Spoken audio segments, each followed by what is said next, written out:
For that now. Hello, Florence. Hi, Lorna. Right. So first of all, we're going to start off with Time magazine. They've got an exclusive interview with, well, it's exclusive with them and the Washington Post, with the Yemeni president, Ali Abdullah Saleh. That's right. Now, the article says he is speaking through his wounds and the Yemen's president is playing for time. Now, you can read the full transcript of that interview on Time magazine's website. Now, as you said, this is his first interview since coming back to Yemen last week. He spent 4 months in Saudi Arabia receiving medical treatment and recovering from an assassination attempt in June. Now, the journalists of Time describe him as wearing medical gloves for burn victims, and it appears that he was having trouble hearing, but despite being physically weak, according to the journalist, he isn't acting like a man with his back against the wall. Now, this comes despite 8 months of popular uprising. He's been getting a lot of criticism and pressure from international pressure to step down, but he denies that his government was behind the harsh crackdown. He blames his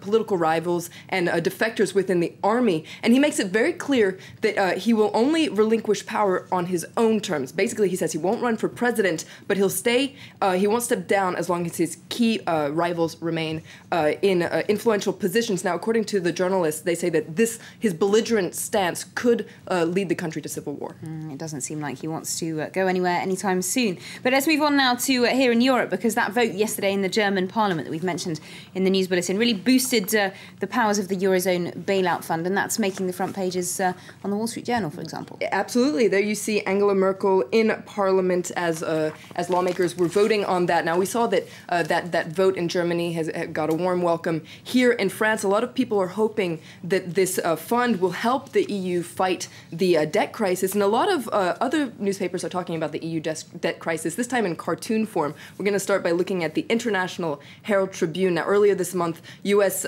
Treasury Secretary Timothy Geithner met with EU finance ministers in Poland, and there you see him saying things would improve if Europe could speak with one voice, and there you see EU finance ministers saying help all together. With one voice. With one voice. Seems like maybe it's the one thing they can agree on is that they need help. Then we're going to take a look at the China Daily. Also has a cartoon on the EU debt crisis. You see the EU driving a truck that seems like it's about to drive off a cliff, and there you see the world that's being dragged along behind it, hanging on for dear life to that tree.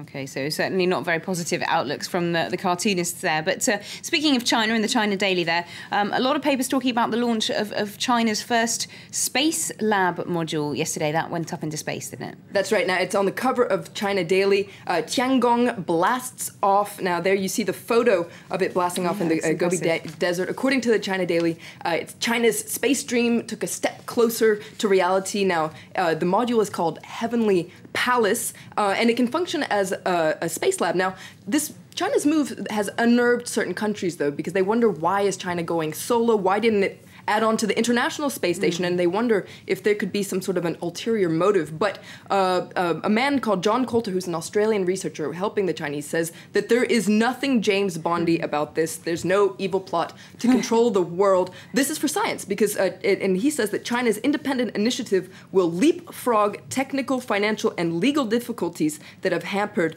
the International Space Station. Okay, we'll have to see how that project gets on. But let's move on to another story now. In the UK, the Independent newspaper saying speed limits there are going to be changing. There you have it on the cover of the Independent. Basically, the government is sent to launch to radically overhaul Britain's road regulations. So basically, the speed limit will go up to 80 miles per hour on the motorway, but there will also be a big expansion in the number of 20-mile-an-hour zones in cities and towns. Now, the government is set to announce this next week at the Conservative conference, and Transport Secretary Philip Hammond says that the new increased speed limit will shorten journey times and help boost the economy. But a lot of environmentalists are saying that when cars drive faster at the speed, they use 20% more fuel, and it's also drawing a lot of criticism from road safety campaigners who say that this increase in speed limit could also lead to an increase in deaths and serious injuries. Okay, amazing how even speed limits can